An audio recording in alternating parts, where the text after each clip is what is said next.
Bismillah. Comment, madame? Vous ne connaissez pas l'île Tudy? Allez donc sur l'estuaire de la petite rivière de Pont-l'Abbé, aux confins de la Bigoudénie et du pays Foues-Nantais, on y sent déjà le dépouillement de la côte sauvage de Penmark. Plate et venteuse, tempérée cependant par de verdoyantes prairies aux alentours de Cambry et de Sainte-Marine, et la douceur des bois de pin.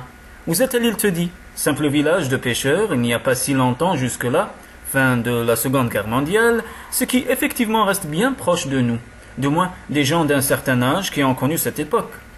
L'île Tudy constitue une presqu'île, étroite bande de sable de quelques dizaines de mètres de largeur, entre la pleine mer au sud et au nord l'estuaire où la cale fut construite à l'abri de la houle et des vents de suroît.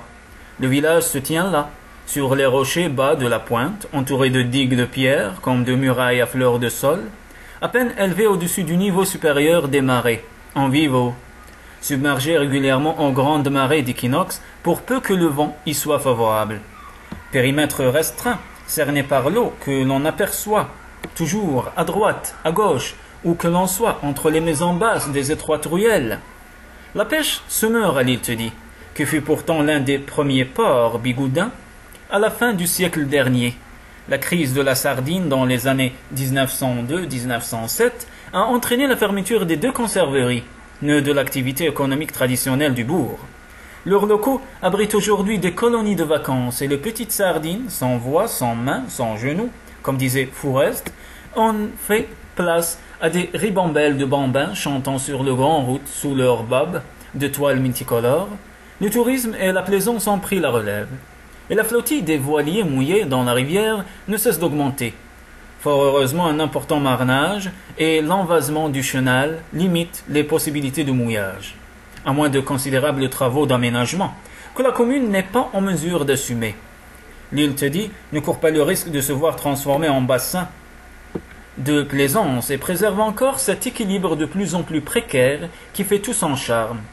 Il faudrait encore parler, puisque je vois que cette évocation commence à vous séduire. Du port lui-même, esplanade rectangulaire de dimensions très modestes, que ferment sur deux côtés les dernières maisons du village. L'hôtel Tudy, maintenant vendu en studio, l'hôtel moderne, bar-tabac, qui fait aussi restaurant, 3 cafés, le café du port, chez Pierrette, le vieux port, et la boucherie-épicerie, le Moral. Les deux autres côtés, prolongés par la cale, ouvrent sur la mer, ou plus exactement l'embouchure de la rivière avec les petites îles et les bois de la rive opposée qui ferment l'horizon et donnent à la nappe d'eau ce vert profond inégalé. C'est là que résidait, on ne sait trop pour quelle raison, l'un des derniers lutins de la côte sud de la Bretagne. Il n'avait jamais quitté l'île Tudy et personne ne l'avait jamais vu. Mais il était là depuis très longtemps et avait sans doute assisté à la métamorphose du village, à la disparition progressive des conserveries et de la pêche auxquelles s'étaient peu à peu substituées au fil des années les ressources touristiques. Rien, pourtant dans son mode de vie, n'avait changé, mais vous comprendrez que le temps des lutins ne s'écoule pas de la même façon que le nôtre. L'histoire d'une génération pour eux passe comme le cours d'une saison. Il leur arrive d'avoir des années d'inattention, ce qui leur rend difficile l'appréhension d'une évolution à notre échelle. La Gadue, c'était le nom du lutin, n'avait pas remarqué l'irréversible transformation du bourg, même si de temps à autre il s'étonnait de la foule estivale toujours plus dense sur la grande plage et de la construction, ça et là, d'une maison nouvelle. Il se demandait bien parfois ce qui pouvait amener tous ces gens sur le sable et dans l'eau, d'autant plus que, vous le savez sans doute, les lutins ignorent le plaisir de la baignade, trouvant leur pleine satisfaction dans la contemplation de la mer et une jouissance affinée de l'air salin des grèves. Il se posait quelques vagues questions, mais n'étant pas comme vous naturellement porté aux spéculations économiques et sociales, n'avait jamais pris conscience des phénomènes de migration saisonnière, de congés payés ou de prolifération des résidences secondaires. Ainsi vivait-il, un peu en dehors de tout ce qui fait notre monde, bien qu'il cohabitât avec nous, dans une sorte d'état second, non dénué pourtant de préoccupations, mais de petites préoccupations du lutin que nous ne sommes pas en mesure de comprendre. Pourtant, cette fois-ci, il lui fallait bien reconnaître que quelque chose s'était passé puisque sa propre vie allait en subir le contre-coup, qu'il serait contraint de modifier ses habitudes et de remettre en question la douce indifférence qui réglait ordinairement ses rapports à notre égard. Sans doute, s'il eût été plus vigilant, aurait-il pu percevoir les indices évidents du bouleversement de son petit monde tranquille. Mais un lutin ne rentre pas tous les soirs chez lui. La tombée de la nuit ne représente pas à ses yeux qu'une modification cyclique de la lumière, dont il sait apprécier les subtiles variations, sans que cela implique aucun découpage de la durée. Fin d'une journée de travail, retour au foyer, perspective d'un repas familial et du repos nocturne. Il peut se perdre plusieurs jours, peut-être des semaines, dans de longues promenades sur les plages ou dans les bois. Jamais très loin, cependant, de son lieu de résidence, car la distance aussi, pour un lutin, se mesure à une autre différente de la nôtre. C'est au retour d'une de ces explorations rêveuses, ne me demandez pas exactement quand, qu'il eut le premier choc. Il marchait comme à son habitude le long des murs de la rue principale qui mène au port. La limpidité de l'air, le ciel bleu ensoleillé, compensaient la fraîcheur de la matinée. Personne encore dans les rues. Il aurait pu occuper le milieu de la chaussée impunément. Mais vous remarquerez que les lutins, pour d'élémentaires raisons de sécurité, cheminent toujours au bord des routes. Arrivé sur la place, devant la boulangerie, il s'enfonça dans le réseau des ruelles du Vieux-Port jusqu'à la rue des Mouettes où il habitait. Bien sûr, on ne pouvait pas dire qu'il y habita vraiment, au sens où nous l'entendons. Le petit Panty va abandonner qu'il occupait là ne comportait aucun mobilier, aucun confort. Qu'en aurait-il fait? Pas même de vitres aux fenêtres, il ne s'agissait que d'un endroit où il aimait revenir, un abri où dormir, lorsque parfois il dormait, un coin de pierre protégeait son lieu. Il s'apprêtait à se faufiler par l'entrebâillement de la vieille porte basse depuis longtemps sortie de ses gants, quand il réalisait qu'il n'y avait plus de porte. Deux grossières planches de coffrage, croisées, l'avaient remplacé. Une pancarte rectangulaire blanche, encadrée d'un trait rouge, y était clouée. Un instant, il restait stupéfait, les yeux levés vers l'énigmatique message qu'il ne se souciait pas de déchiffrer. Les lutins se sentant peu concernés par ce que nous écrivons et ne sachant d'ailleurs peut-être pas lire. Puis il se glissa entre les jambages de la croix de bois, puisqu'après tout, il était chez lui. Incroyable! Le soleil envahissait la pièce unique encombrée d'un morceau de gravat récent. Et là-haut, à travers le squelette de la charpente dégarnie, le ciel était tout bleu. Vous comprendrez que, pour un lutin, je dirais surtout pour un lutin, l'événement soit d'importance. Vous vous trouveriez dans une situation analogue, rentrant chez vous tranquillement pour tomber sur un chantier de démolition, que personne ne pourrait vous reprocher une agitation passagère, un moment de trouble. Mettez-vous donc à la place d'un être aux mœurs casanières, totalement incapable de surcroît de saisir de quoi il s'agit. Travaux, rénovations, tout cela lui demeure étranger. Planté sur ses deux pieds, d'un regard il a fait le tour de la pièce. Il ne s'est rien passé dans sa tête de ce qui se passerait dans la vôtre en de telles circonstances. Ni indignation, ni chagrin. Il a simplement constaté, puis très vite a fait demi-tour et s'est sauvé vers le quai, tout proche, car il venait d'entendre le moteur d'une voiture engagée dans la rue. Ce qui n'arrivait qu'exceptionnellement. Quand il atteignit la bordure du quai, surélevée d'une vingtaine de centimètres par rapport à l'asphalte de la chaussée, la voiture s'était arrêtée. Il s'assit au soleil sur le granit frais pour observer. Une fourgonnette beige stationnait devant chez lui. Elle prenait toute la largeur de la ruelle. Deux hommes en salopette bleue retiraient les planches qui obstruaient la porte. L'un d'eux, à la bedaine sanglée, dans une ceinture de cuir serrée par-dessus la salopette, roulait sans se presser une cigarette face à la mer. Il farfouilla un instant dans la poche de son plastron, à la recherche d'un briquet, souffla une ou deux bouffées dans l'air pur, et ils entrèrent dans la maison. Assourdi entre les quatre murs, le lutin percevait leur voix. Quelques phrases brèves et rapides dont l'accent lui était familier. Il dut ensuite se mettre au travail, car il n'entendit plus que des bruits de gravats éboulés ou le claquement sec d'une ardoise que l'on écrase. Alors il se releva, pour s'asseoir de l'autre côté de la digue, jambes pendantes vers le large, et réfléchir. À ses pieds, le jusant avait découvert un sable propre et vierge, d'une agréable couleur claire entre les faibles reliefs des rochers, noir d'algues affaissées, pas une houle au loin sur le miroir de la mer, la balise verte de Mont Audierne, qui signalait au fond, à l'entrée du chenal, était plantée dans l'eau turquoise. Les souples arabesques des quelques mouettes, louvoyants, dans la lumière, ne troublaient pas le silence. La Gadue respirait l'odeur fraîche du goément, portée vers lui par une insensible brise de sud-ouest. Le temps certainement n'allait pas se maintenir aussi beau. Les vents avaient tourné précurseurs d'un grain que rien ici ne laissait encore pressentir. Contrairement à ce que vous pourriez penser, l'esprit du lutin restait vide. Émotion, amertume, réflexion inquiète qui aurait pu l'agiter dans un moment pareil, sous le coup qui venait de le frapper, s'était déjà dissipé devant le spectacle marin. Il se laissait porter par le mouvement des oiseaux, la douceur du soleil hivernal, la sérénité d'un horizon, l'imperceptible pureté. Repris par son état de rêverie habituel, l'activité de l'esprit la plus commune au lutin. Peut-être avait-il déjà oublié ce qui était arrivé, peut-être s'en défendait-il ainsi, remettant à plus tard l'examen déplaisant d'une situation qui venait troubler son repos. Lorsque les premiers chalutiers apparurent au loin en direction de la Basse Rouge, au large de l'île des Moutons, grossissant rapidement, forçant l'allure pour se devancer à la criée, poussant de toute la puissance des étraves rouges, vertes ou bleues, la frange d'une écume éclatante, moteur à plein régime, Lagadu comprit soudain que la journée touchait à sa fin. Sous ses pieds, la mer étale, clapotait doucement contre la pierre. Il laissa passer derrière le phare, à damier noir et blanc, de la perdrix 2 ou 3 bateaux qui se serraient de près, car il aimait les voir brusquement couper les gaz dans le chenal et s'enfoncer d'un coup dans la mer calmée pour courir lentement sur leur air jusqu'à l'entrée du bassin. Puis il se leva. La camionnette avait disparu. Les 2 planches avaient été replacées devant la porte de sa maison, maintenant complètement dans l'ombre des constructions plus hautes qui lui faisaient face. Il n'accorda que ce regard à sa rue. Peut-être aurait-on pu dire qu'il était empreint d'une certaine tristesse, ou plutôt d'une sorte de naïf désarroi. Le cours de notre monde, pour la première fois, l'avait directement concerné, il en restait désemparé, indécis.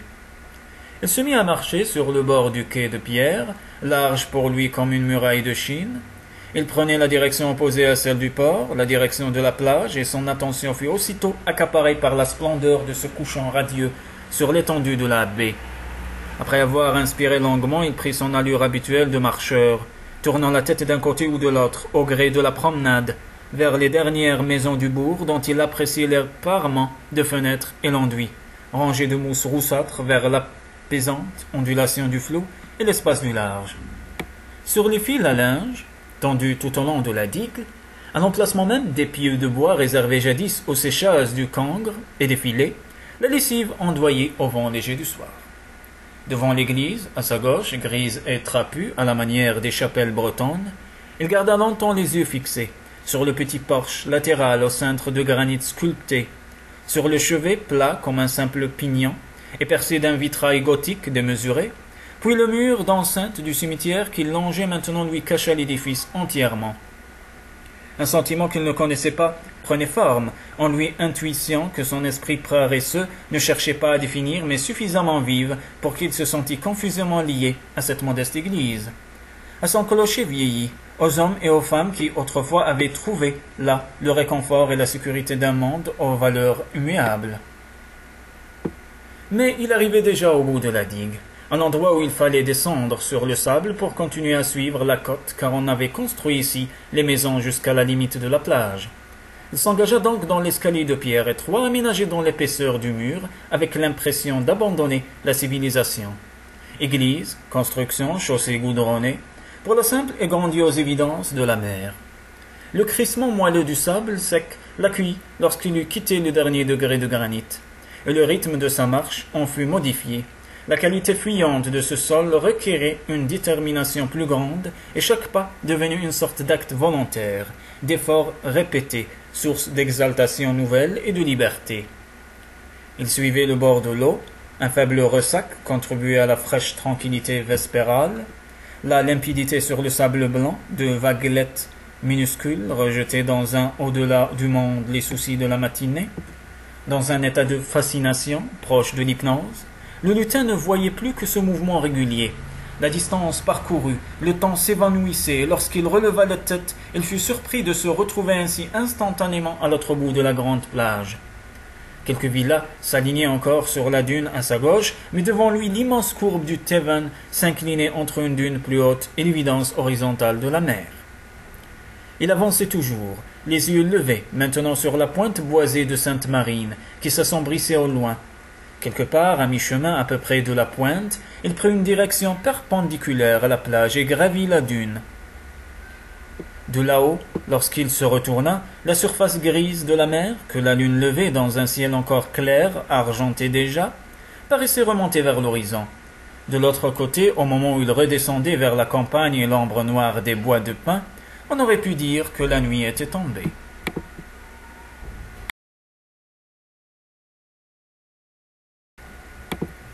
Sur le sillon, la longue ligne droite qui aboutit au port, on roule à vitesse réduite, limitée à 30 km à l'heure.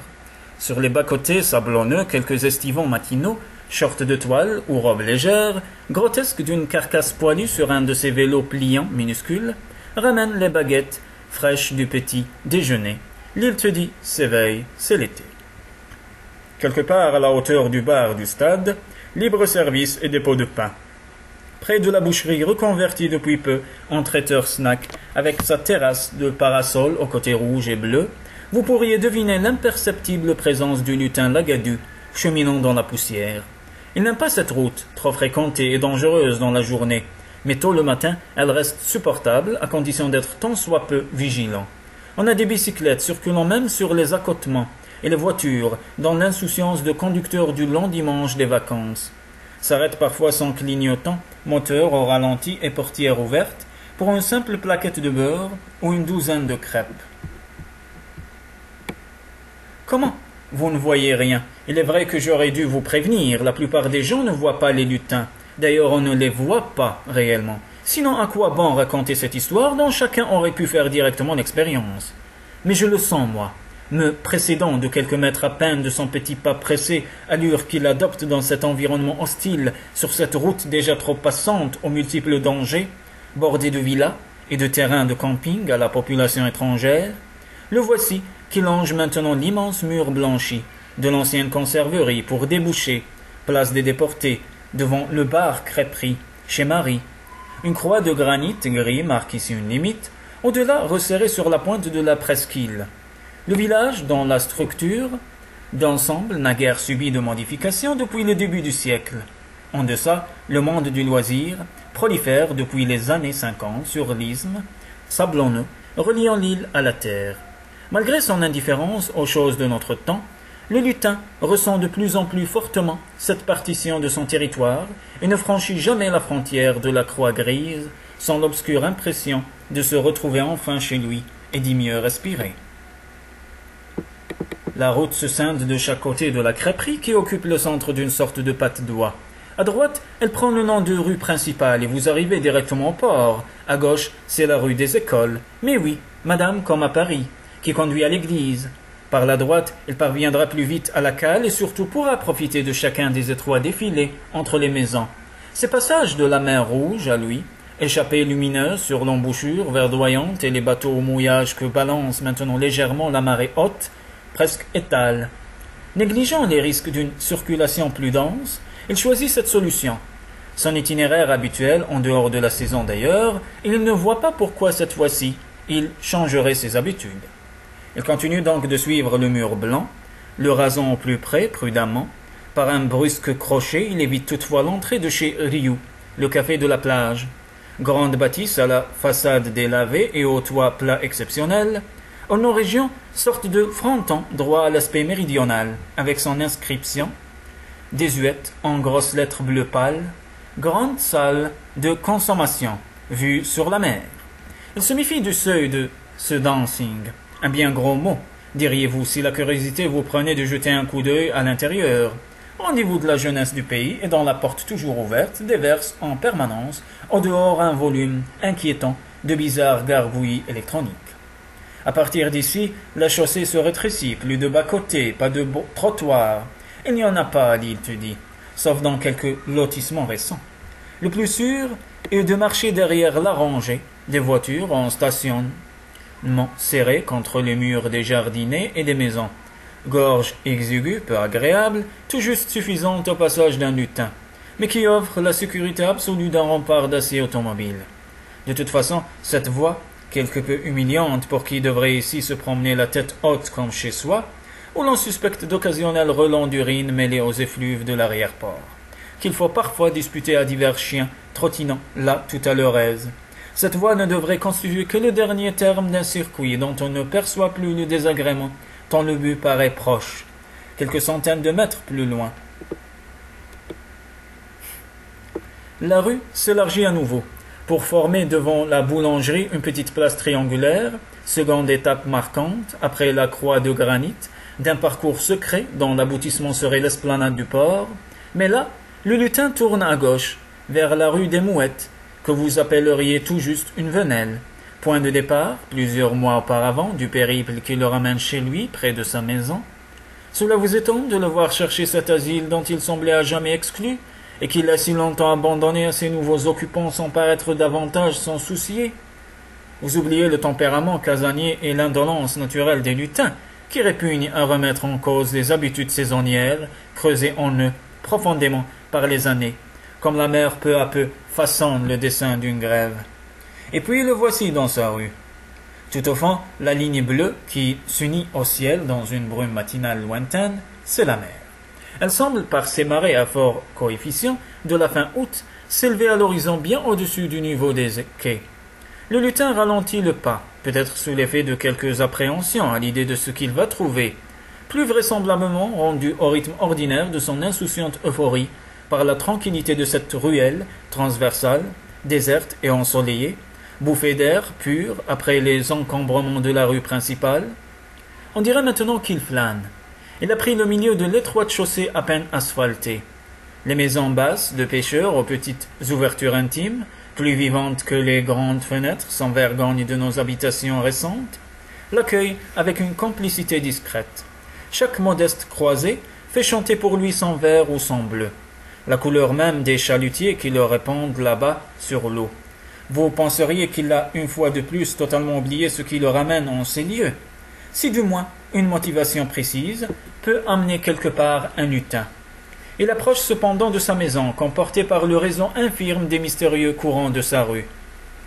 Attention, il s'arrête devant le Penty, rénové, se tourne vers la porte et contemple. Il conserve une placidité dont vous ne sauriez décider si elle tient davantage de l'indifférence ou de l'hébétude. Nous savons, vous et moi, de quel excès de sensibilité sont dotés les lutins. Nous ne pouvons pas les dire non plus dénués d'intelligence, quand bien même sa nature nous échapperait. Pourtant, il paraît sans réaction, debout sur ses deux petits pieds face à la porte vernie au carreau de verre cathédrale qui lui interdit l'entrée de son domaine. Si vous pouviez observer sa physionomie, je ne suis jamais parvenu à discerner nettement le visage d'un lutin. La seule qualité que vous lui attribuerez serait sans doute l'ingénuité. Mais cela n'implique pas l'absence totale d'émotion. Chez eux, l'émotion ne se manifeste jamais, comme dans notre psychologie, grossièrement mécaniste, par de subites colorations du teint, tout un répertoire d'expressions et de grimaces qui nous déforment, pleure ou rire, elle reste intérieure et vague sans jamais affleurer l'apparence. Combien de temps demeura-t-il ainsi devant cette porte close? Il serait moins que quiconque en mesure de le préciser, bien sûr. Un fait est certain, c'est qu'il adopta ensuite un comportement que nous lui connaissions déjà, reprenant sa marche indéfinissable en direction du quai où il s'assit sur le rebord de pierre. Si cela avait un sens, je dirais pour attendre. Il attendit, si vous voulez que la porte s'ouvre. Elle s'ouvrit le lendemain. Il ne pouvait pas savoir que c'était un samedi et que ces jours-là, en fonction de cycles aux raisons obscures, qui ne s'étaient jamais souciés d'élucider. Beaucoup d'entre nous viennent occuper ce qu'ils appellent leur résidence secondaire. Les nouveaux propriétaires arrivaient ce matin-là, dans leur maison de week-end récemment installée. Le lutin remarqua soudain que la porte était ouverte. Une animation insolite, faite d'allées et venues et de voix, perturbait le calme de sa petite rue.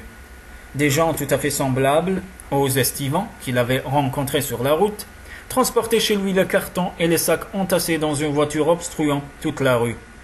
Haillons arrière béant. Ils formaient une sorte de chaîne bruyante et colorée entre leur voiture et la porte d'entrée.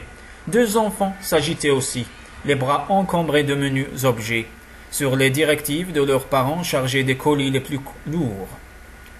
Lorsqu'enfin tout ce remue-ménage se fut apaisé et que le claquement définitif de haillons arrière eut rendu son silence coutumier à sa rue, la Gadu osa se lever pour approcher de la porte restée grand ouverte. Il jeta brudemment un coup d'œil à l'intérieur, étonné de ce qu'il voyait, car c'était la première fois que l'idée lui venait de pénétrer dans ce genre de maison. Il avait connu certaines habitations de pêcheurs il y a bien longtemps, à l'époque où habiter chez les gens était encore possible, où l'on ne dérangeait pas, où l'on ressentait même une indicible connivence avec ces hommes et ces femmes alors capables de deviner parfois votre présence. Ici, tout était différent. La grande pièce déserte. On entendait à l'étage des bruits de pas et des voix baignées dans une lumière zénithale, tombant directement du toit par une large mezzanine. Toute sa vie, le lutin avait associé une grande luminosité à l'étendue de la mer. Connu ainsi enfermer la clarté du ciel entre quatre murs, le mettait mal à l'aise. L'image de sa maison sans toiture, telle qu'il l'avait trouvée naguère, lui vint à l'esprit, et il chercha vainement un rapport entre cet éclairage insolite et la démolition dont il avait été témoin. Comme personne ne redescendait dans la salle, il s'enhardit et courut jusqu'à la cheminée du pignon. Le seul élément qui lui parut familier, large cheminée de granit au manteau rustique, elle n'avait pas changé, même si la pierre, maintenant piquée, avait perdu le gris cendré de sa patine. Le lutin dut se hisser sur le foyer légèrement surélevé et s'installa dans l'une de ses encoignures, endroit qu'il considérait comme le plus sûr. De cet observatoire, il put sans risque examiner la pièce. Le carrelage aux grandes dalles de grès vernissées l'inquiétait un peu. Lui qui n'avait jamais connu que le simple ciment des intérieurs qu'il fréquentait autrefois, se demandait comment on pouvait vraiment marcher sur un sol aussi brillant. En face de lui, contre le pignon opposé, un petit vaisselier de bois sombre lui plut beaucoup. Elle lui rappelait les anciens meubles où il avait maintes fois vu les femmes ranger les assiettes et les plats. Une imposante table, campagnarde, le masquait à demi, et il aurait voulu s'approcher, mais craignant de quitter son abri, ne fût-ce qu'un instant, il préféra porter son attention sur d'autres parties de la salle. Justement, le large canapé de laine beige, dont vous n'auriez pu vous passer dans une telle résidence de vacances, posé de biais devant la cheminée l'intriguait. Il n'en conservait pas du tout l'usage. Seule la table basse de rotin, qu'ornait un élégant bouquet de fleurs séchées, lui parut une innovation. Commode, tout à fait adapté à sa personne. Et il se dit que si les lutins devaient un jour utiliser les tables, sans doute devraient-ils s'en procurer de petites comme celle-ci. Cet embryon de réflexion, déjà considérable, vous l'imaginiez bien, pour un lutin, fut interrompu par un tumulte effrayant dont l'Agadu, occupé par ses pensées, n'avait pas sur le coup pris conscience. Toute la famille redescendait le frêle escalier de bois sans contre-marche. Les enfants 4 à 4, parlant haut, la pièce était envahie. Instinctivement, le lutin se serra contre le granit, puis se détendit un peu lorsqu'il se rendit compte que personne ne lui prêtait attention. Ce qui confirmerait, au cas où vous auriez tout à l'heure douté de ma parole, le fait que bien peu de gens sont en mesure de percevoir l'existence des lutins. Effectivement, chacun vaguait sans occupation définie, dans le vide que laisse la première excitation d'une installation. Seule la femme avait disparu par une porte pratiquée sous la volée de l'escalier, face à l'entrée probablement, dans la cuisine où l'on entendait cliqueter des fermetures magnétiques de placards. Les deux enfants finirent par s'affaler sur les coussins du canapé où ils restèrent sans mouvement, bras et jambes étendus, ce qui ne renseigna guère le lutin sur la fonction précise de ce meuble. Leur père s'était approché de la cheminée. L'Agadu voyait tout près de lui la ceinture de son pantalon et bourrait lentement une pipe en considérant l'âtre et sans âme. Le tintamarre, tout à coup, aussi désagréable que celui du dancing de la plage, se répercuta dans la pièce. La petite fille, en courant, revint s'asseoir près de son frère, sans que le lutin y prenne garde. La silhouette du père obstruait presque entièrement son champ de vision. Elle avait allumé le téléviseur, dissimulé pour lui par le montant gauche de la cheminée. Elle tendit le cou avec précaution, le tympan torturé par quelques émissions de variété matinale que vous n'auriez certainement pas appréciées non plus. Il tâchait de voir, et lorsqu'il vit, penché contre le jambage de pierre, une portion d'écran scintillant de couleur criarde, au rythme de cette musique, une profonde détresse le gagna tout entier. Décidément, il n'était plus chez lui. Qu'on eût pris sa maison, qu'on l'eût transformée en de si étranges façons, passait encore. Il conservait l'espoir d'y revenir de temps à autre, au retour de ses randonnées, persuadé de retrouver là son abri traditionnel, en dépit de ses nouveaux occupants. Mais jamais il ne pourrait se faire, lui qui allait jusqu'à se risquer sur la chaussée pour éviter la porte d'un dancing, à l'agitation tapageuse qui paraissait devoir régner ici. Tassé dans son coin, il n'avait qu'une idée en tête, guetter le moment propice à une fuite sans danger. Son regard ne quittait plus l'éclatante limpidité du rectangle d'air pur découpé par la porte, à tel point qu'il ne s'aperçut pas immédiatement que la voie était libre. Le père avait quitté la cheminée pour venir fumer derrière le canapé, debout, les yeux fixés aussi sur l'écran, sans parvenir à décider s'il allait ou non regarder. Les enfants, eux, ne voyaient plus rien depuis longtemps. D'un saut, Lagadu fut sur le sol et parcourut précipitamment à ras de terre les quelques mètres qui le séparaient de l'embrasure salvatrice. Dehors, l'air était merveilleusement imprégné de soleil. Il s'arrêta quelques secondes. La musique arrivait jusqu'à lui, mais semblait déjà très lointaine. Il repartit vers la digue sans rien dire. Qu'aurait-il pu dire, de toute façon, et à qui? La mer bleutée était étirée au loin ses dernières caravanes de vapeur. La journée serait belle. Pour la première fois de sa vie, le lutin, Lagadu, sentit que quelque chose était fini. Bien sûr, il était advenu déjà parmi la foule estivale de cette plage et dans ses rues familières encombrées de voitures dont il avait depuis longtemps appris à ne fréquenter que les bas-côtés, qu'il éprouve un vague sentiment de malaise.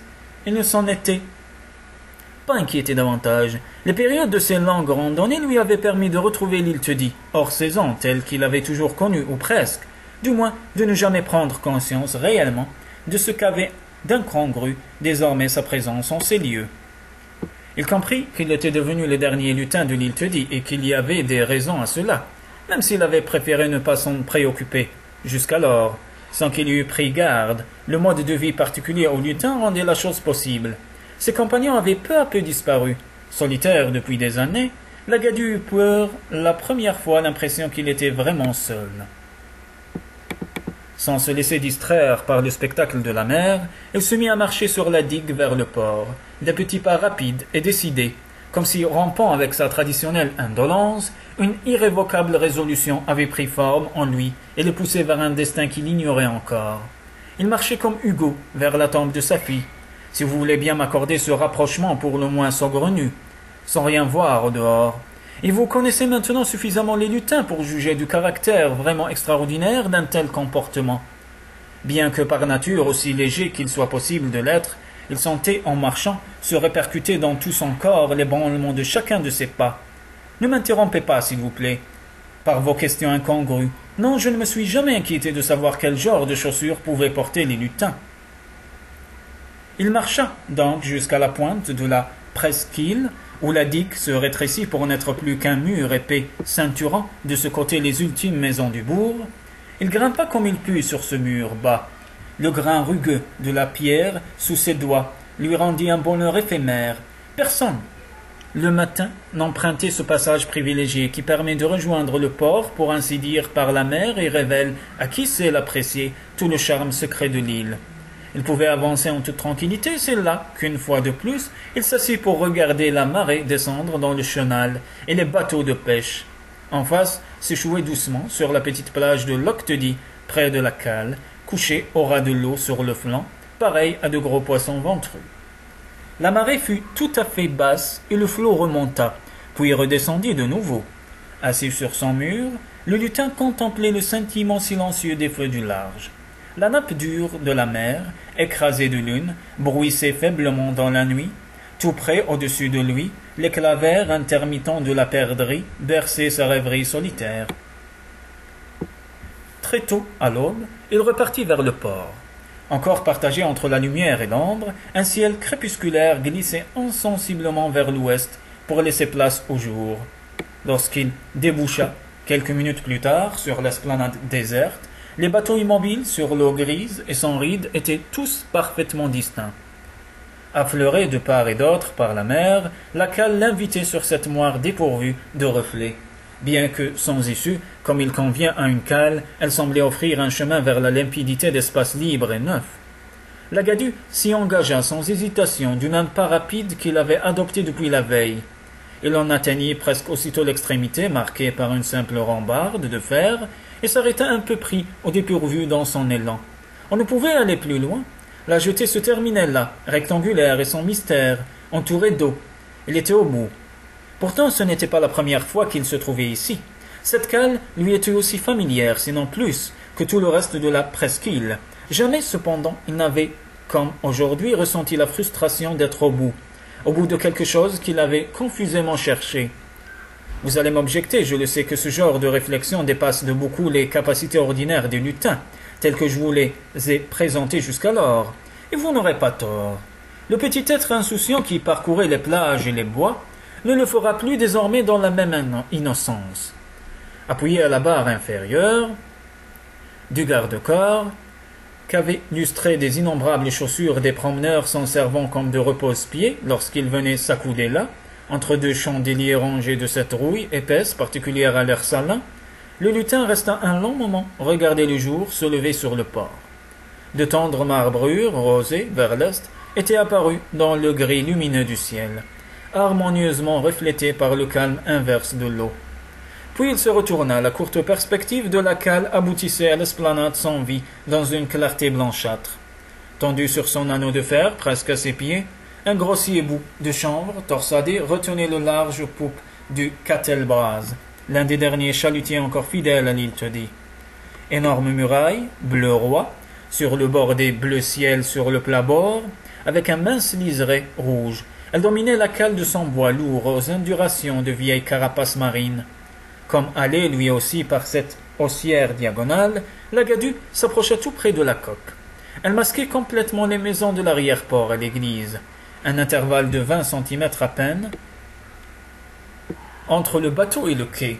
L'épaisseur des pneus noirs usagés tenant lieu de défense laissait voir une eau profonde et glauque. Tant bien que mal, il escalada le vieux pneu coincé à l'aplomb d'un sabord et parvint à se hisser par l'étroite ouverture. Sourd aux pieds et solide, le pont, sans doute récemment calfaté, atteignit ses verrures gonflées de goudron frais. Ce plancher rassurant plut au lutin, il se mit à l'arpenter avec un plaisir ingénu, faisant claquer ses pieds sur ce sol qui n'avait rien de terrien, mais paraissait pourtant stable et résistant. Partie homogène de sombres fondations abyssales, fixées contre la paroi du roof, deux balais de pont dressaient leurs têtes de chiens-dents, parmi 3 ou 4 tiges de bambou garnies de flotteurs rouges, et cela lui plut aussi. Il ama cette imbrication de l'entretien et du travail sur le bateau. Nettoyer les filets ou brosser le pont faisait partie des tâches de la mer. Autrefois, dans les pauvres maisons qu'il lui arrivait de fréquenter, le balai avait toujours sa place dans un coin de la pièce, à portée de la main, et il se dit que tout le mal venait de ce qu'on l'avait dissimulé désormais, hors de la vue dans un placard obscur. Le soleil suffisamment haut, maintenant, pour réchauffer le bois sous ses pieds, avait dissipé les brumes grisâtres de l'aurore. Devant les cafés de la place, on avait sorti table et parasol, bien qu'aucun client, à cette heure, ne se fût encore présenté. L'esplanade pourtant s'animait. Fenêtre après fenêtre, on voyait les persiennes de l'hôtel moderne s'ouvrir. La Gadue fut prise d'une inquiétude subite lorsque les premiers intrus s'avancèrent sur la cale. Un jeune couple au pas vif, suivi d'un pêcheur en marinière et pantalon de toile bleue, le béret de guingois, tout au bout de la jetée et qui plissait sur le pont de ce chalutier, aucune échappatoire ne serait possible. Vers la proue de plat-bord, plus haut, pourrait le dérober complètement à la curiosité des passants.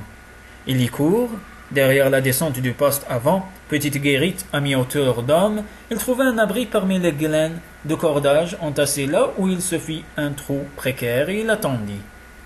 Remarquez que pour un lutin dont vous connaissez la nature contemplative, sa situation n'était pas déplaisante. À peu près confortablement installé et dans une relative sécurité, si personne ne montait à bord, il n'avait qu'à laisser son regard errer dans l'azur du ciel, où la courte mâture et l'énorme mouette éployée du radar immobile posait là, éclatant de blancheur, dérivait insensiblement. Parmi tous les promeneurs qui déambulèrent ce dimanche-là sur la cale, depuis les amoureux de l'air pur matinal, les plaisanciers affairés et les familles dominicales au pas mesuré par l'ennui, jusqu'aux pêcheurs à la ligne attardée dans les derniers rayons du soir baignant encore le port. Pas un n'aurait pu soupçonner à quelques mètres à peine de lui la présence attentive et rêveuse du lutin. Protégé par son rempart mouvant, il entendit les cris et les voix, les courses des enfants sur l'asphalte, les moteurs assourdis des annexes, le claquement d'une voile qui fessait. Même lorsque l'imperceptible bercement de la coque eut pris fin, l'avertissant que la lourde quille avait creusé son lit dans la vase, il put être assuré que nul ne le découvrirait, surtout pas les badauds dont le pont d'un bateau de pêche retient toujours les pauvres spéculations avortées. Avant que la nuit vienne, le flot avait porté de nouveau. Hors d'atteinte des yeux les plus curieux, le pont bien au-dessus du quai, le vent fraîchissant, levait un claport court. Mollement répercutée par le balancement régulier du navire, la grande mouette du gréement, d'abord teintée de douceur rose, affirmait sa blancheur fantomatique, à l'éclat de l'unique réverbère de la cale. Elle fouillait dans le ciel sombre sur la frisure nickelée des nuages lorsque le lutin perçut les voix des marins. Ils sautèrent à bord lourdement l'un après l'autre et le pont résonna du choc assourdi de leurs pas. Il sentit bientôt sous lui la profonde vibration du gros diesel marin. Les crachats rythmés de l'eau qu'il rejetait vinrent scander le chuintement du clapot. À bord, tout s'allumait. Le poste de pilotage et les feux de mât, les projecteurs de pont l'éblouirent dans son trou de cordage. À peine eut-il le temps de se faufiler dans la pénombre de la descente, de là, collé à la cloison de bois, il put observer les préparatifs sans hâte du départ. L'enchaînement des gestes si routiniers pour chacun qu'aucune parole n'était nécessaire à la manœuvre. Puis tout retomba dans la nuit tandis que la coque frémissait de la trépidation des machines battant en arrière dans un obscur remous. Le lutin vit s'éloigner la cale dans le halo de son réverbère. Elle pivota de tribord à bâbord pour s'immobiliser sur un ample mouvement de tangage, mais déjà, la grosse hélice brassait l'eau puissamment sous la poupe et elle disparut rapidement sur l'arrière. La nuit vint envelopper la lueur solitaire des feux de mât et le moteur se mit à marteler librement sa cadence de croisière. Poussés par le reflux, ils filèrent très vite devant la froide illumination des néons alignés sur le quai de Lochtedi. Sur la proue, adossée à la descente, le lutin reçut en pleine face la gifle soudaine de l'air salin lorsqu'ils frôlèrent dans le chenal la masse sombre de la perdrix et son imperturbable éclat vert. La forte houle aussitôt les prit, soulevant l'étrave qui l'écrasait, écumant jusqu'à l'arrière où elle se réformait dans des bouillonnements de blancheur lunaire. Cramponné à la petite main courante fixée à la paroi, le lutin s'abandonnait à la brutale oscillation du tangage. La ténébreuse agitation des vagues qui s'enflaient et s'abaissaient, masquant par intervalles les quelques feux lointains du large, l'absorbaient totalement. Presque indistincte sur le fond noir des bois de la pointe, il aperçut la tourelle de Langoz, si souvent contemplée depuis l'extrémité de l'île Tedi, qu'au moment où il la doublait et que la mer, devenue moins courte, développait une houle au large creux, visiblement éventrée par la poussée continue de la proue.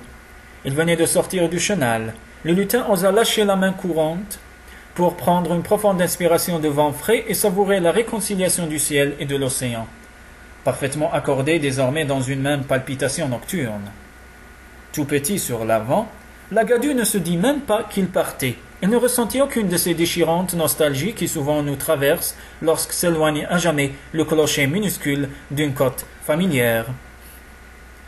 Tel un amer du cœur, lui ne voyait que l'immense ondulation luisant à ses pieds, l'infime clignotement rouge à l'horizon du phare de pin frais sur les Glénans. L'air marin qu'il respirait suffisait à le combler. Le sourd battement du moteur faisait partie de son nouvel univers. Le Kettlebras s'enfonçait toujours davantage dans la nuit, emportant le lutin. De la côte, sur la pointe de l'île Tedi, on n'entendait déjà plus rien que le ressac qui clapotait contre la digue. Seul au loin, scintillait encore la barrette, rouge et blanche des feux de route. Le chalutier avait viré légèrement sur bâbord.